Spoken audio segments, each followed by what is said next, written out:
नमस्कार दोस्तों, Anoop study zone में आपका स्वागत है।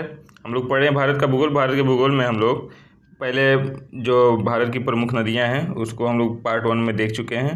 पार्ट 2 में हम लोग देखेंगे जो भारत की जो प्रमुख नदियां हैं उसमें जो मुख्य रूप से जो प्रायद्वीपीय पठार की नदियां हैं उसको हम लोग इस वीडियो में देखेंगे प्रश्नोत्तर के रूप में। ये प्रश्न काफ़ी महत्वपूर्ण प्रश्न है जो कि विभिन्न परीक्षाओं में पूछे गए हैं और एग्ज़ाम की दृष्टि से काफ़ी महत्वपूर्ण होगा। और अभी तक आप लोगों ने इस चैनल को सब्सक्राइब नहीं किया है तो चैनल को जरूर सब्सक्राइब कर लें। सब्सक्राइब करते समय बेल आइकन को भी दबाएं जिससे कि जो भी अगला वीडियो पड़े उसका नोटिफिकेशन आप तक पहुंचता रहे। और इस वीडियो को आप लोग शुरू से लास्ट तक देखिएगा।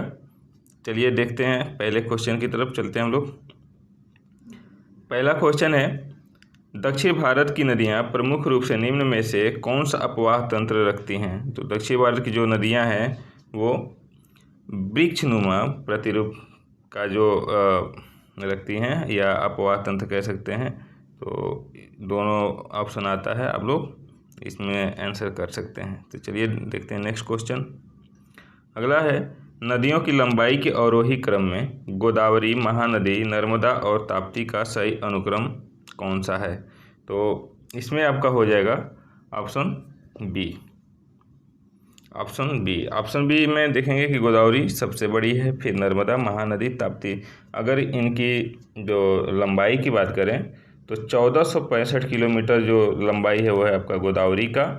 वहीं नर्मदा का जो लंबाई है वो है आपका 1312 किलोमीटर और महानदी की जो लंबाई है वो है 858 किलोमीटर और ताप्ती का 724 किलोमीटर। तो इस प्रकार से हम लोग देख सकते हैं कि जो इनका अनुक्रम है वो गोदावरी, नर्मदा, महानदी और ताप्ती। नेक्स्ट देखते हैं। अगला है, निम्नलिखित कथनों में से कौन सा एक सही नहीं है। तो इसमें से कौन सा एक सही नहीं है, तो इसमें आपका पहले हम लोग ऐसे जो प्रश्न होते हैं इनको हम लोग पहले जब ऑप्शन पढ़ेंगे तभी इसका आंसर कर पाएंगे। देखिए इसमें दिया है महानदी का उद्भव छत्तीसगढ़ के पठार से होता है। तो जी बिल्कुल सही है, महानदी का जो उद्गम होता है वो छत्तीसगढ़ के पठार से होता है। गोदावरी नदी का उद्भव महाराष्ट्र में होता है, ये भी सही है। कावेरी नदी का उद्गम आंध्र प्रदेश में होता है, तो ये गलत हो जाएगा।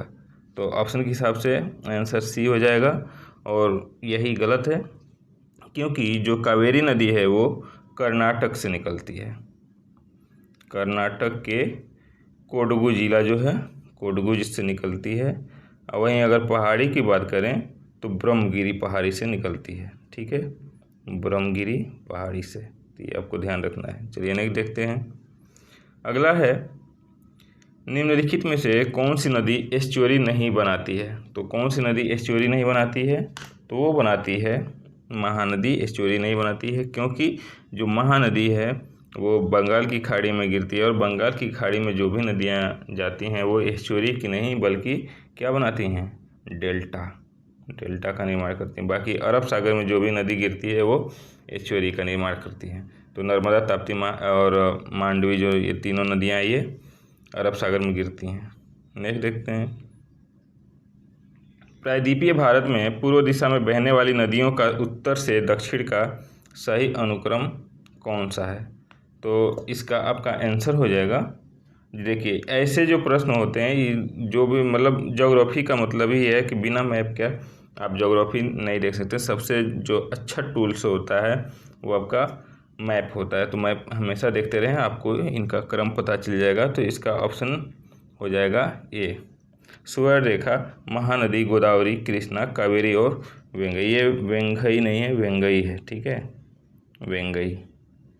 तो ऑप्शन इसका क्या हो जाएगा, ऑप्शन ए। नेक्स्ट देखते हैं। अगला है, तेल नदी निम्नलिखित नदियों में से किसकी सहायक नदी है। तो जो तेल नदी है वो देखिए ये 4 ऑप्शन है, बागमती, घाघरा, गंडक, कमला। इसमें से कोई नहीं है ऑप्शन। जो कई एग्जामों में ये ऑप्शन भी होता है तो उसमें वहीं से ये क्वेश्चन लिया गया है। तो चूँकि एग्ज़ाम में पूछे गया है और एग्ज़ाम में पूछे गए काफ़ी इंपॉर्टेंट होते हैं और कई बार एग्ज़ामों में अलग अलग एग्ज़ामों में पूछ लिए जाते हैं, तो ये आप लोगों को ध्यान देना है। तो ये जो तेल नदी है ये महानदी की सहायक नदी है। महानदी की एक मुख्य सहायक नदी है और जो तेल नदी है इसकी लंबाई की बात करें तो मात्र ये 8 किलोमीटर ही बहती है, लेकिन काफ़ी इम्पोर्टेंट नदी है। तो ये आपको ध्यान रखना है।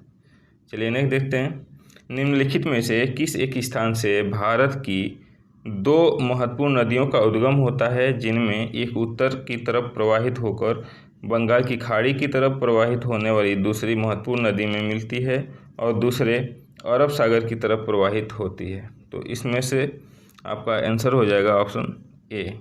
अमरकंटक से दो नदी निकलती हैं, ठीक है, कौन कौन सी? एक नर्मदा नदी निकलती है और एक सोन नदी निकलती है, ठीक है।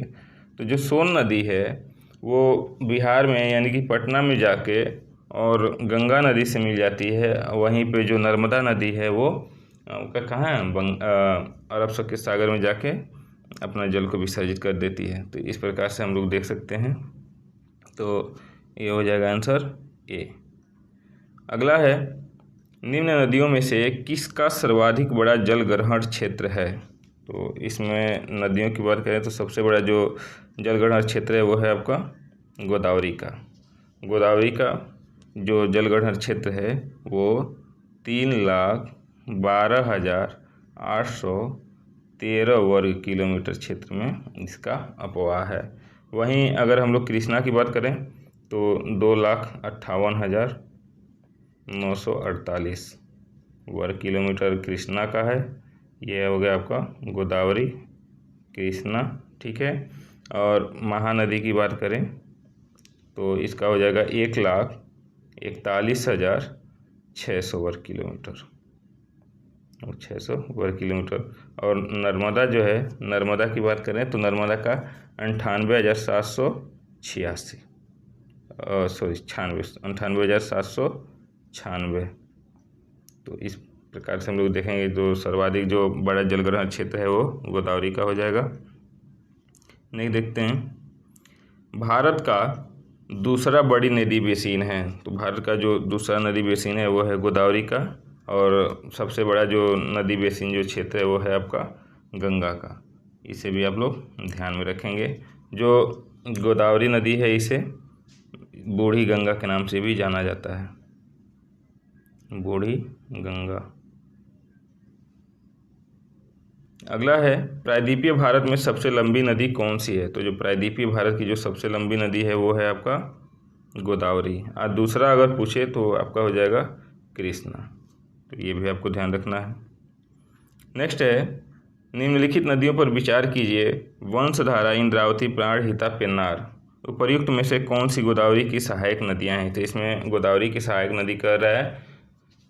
तो इसको अगर आप लोग पढ़े रहेंगे, देखे रहेंगे, बार बार अगर आप लोग रिवाइज करते रहते हैं तो आप लोग इसको आंसर आसानी से दे पाएंगे। तो इसका आंसर हो जाएगा आपका डी, 2 और 3, इंद्रावती और प्राणहिता जो नदी है वो किसकी सहायक नदी है?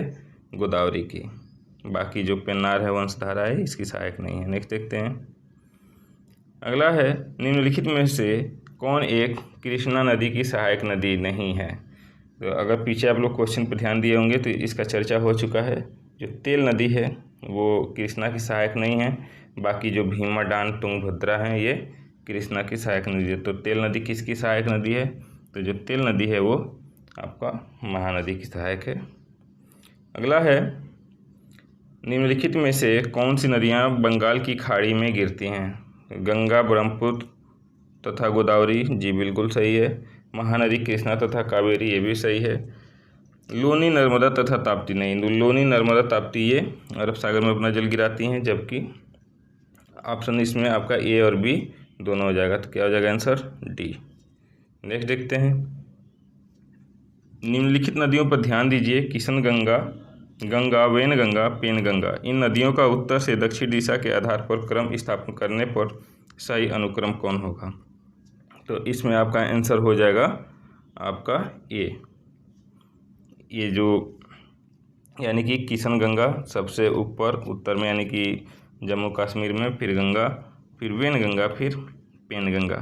तो आंसर आपका यह हो गया। नेक्स्ट देखते हैं, हिमाचल प्रदेश से होकर बहने वाली नदियां कौन सी हैं? तो हिमाचल प्रदेश से जो होकर बहने वाली नदी हैं, ऐसे इसमें आप देखेंगे तो ब्यास, चेनाब ये भी आता है, लेकिन यहाँ पे सिर्फ केवल लगा दिया है, इसकी वजह से ये गलत हो जाएगा। तो इसमें सीधे आप आंसर देख सकते हैं कि ऑप्शन डी हो जाएगा।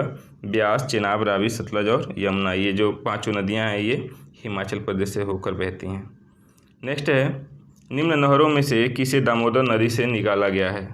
तो जो एडन नहर है, एडन नहर को दामोदर नदी से निकाला गया है और इसे कब निकाला गया था? 1938 में। 1938 में। इसकी लंबाई की बात करें तो 65 किलोमीटर लंबी नहर है ये एडन नहर। अगला है, दामोदर नदी निम्नलिखित में से किस नदी की सहायक है? तो जो दामोदर नदी है वो किसकी है? हुगली की सहायक नदी है, ये भी आपको ध्यान रखना है। नेक्स्ट देखते हैं, निम्नलिखित में से कौन सी नदी अंतःस्थलीय नदी का उदाहरण है? तो अंतःस्थलीय नदी का जो उदाहरण है वो है लूनी नदी। अंतःस्थलीय क्या होता है? वो नदी जो किसी स्रोत से निकलती है और किसी सागर में जाकर नहीं मिलती है, रास्ते में ही समाप्त हो जाती हैं, वो अंतःस्थलीय होती हैं। तो लूनी आपका अरावली से निकलती है और कच्छकरण में जाके समाप्त हो जाती है, यानी कि देखेंगे कि ना तो बंगाल की खाड़ी में गिरती है ना अरब सागर में मिलती है, तो इसलिए ये अंतःस्थलीय का उदाहरण है। नेक्स्ट देखते हैं, खारी नदी जिस अपवाह तंत्र का अंग है वह है? तो जो खाड़ी नदी है वो बंगाल की खाड़ी की जो अपवाह है उसका अंग है। कैसे है? जो खारी नदी है ये चंबल नदी की सहायक है। किसकी है? चंबल नदी की सहायक। और जो चंबल है वो किसकी है? यमुना की सहायक नदी है। और यमुना जो है वो किसकी है? गंगा की सहायक है। तो गंगा कहाँ गिरती है? बंगाल की खाड़ी में, तो ऑप्शन हो जाएगा आपका डी। नेक्स्ट देखते हैं, त्रिवेणी नहर में किस नदी से पानी आता है? तो त्रिवेणी नहर में गंडक नदी से पानी आता है और ये पश्चिमी जो चंपारण है वहाँ पे स्थित है, तो ये भी आप लोग देख सकते हैं। नेक्स्ट है, राजघाट नदी घाटी परियोजना किस नदी पर स्थित है? तो जो राजघाट नदी परियोजना है वो बेतवा नदी पर स्थित है और ये एमपी और यूपी की जो संयुक्त परियोजना है बेतवा नदी पे बनाया गया है। उत्तर प्रदेश के जो ललितपुर है, ललितपुर से 22 किलोमीटर स्थित बेतवा नदी पे बनाया गया है, तो ऑप्शन इसका क्या हो जाएगा? Option D. नेक्स्ट है, निम्नलिखित नदियों में से कौन अध्यारोपित नदी का उदाहरण है? तो जो अध्यारोपित नदी का जो उदाहरण है वो है आपका चंबल नदी। चंबल नदी आप लोग देखेंगे कि ढाल का अनुसरण करते हुए थोड़ा सा विपरीत में होकर बहती है और साथ ही साथ ये अपर्दन के लिए सबसे ज़्यादा जानी जाती है चंबल नदी। जो बीहड़ खड्ड भूमि होती है उसका ये निर्माण करती है, तो ये भी क्वेश्चन आ चुका है, ये भी आप लोग ध्यान रखेंगे। नेक्स्ट है, निम्न में से कौन सी नदी मध्य प्रदेश से निकलती है और खंबात की खाड़ी में गिरती है? तो जो माही नदी है ये मध्य प्रदेश से निकलती है और गुजरात से होते हुए खंबात की खाड़ी में गिरती है।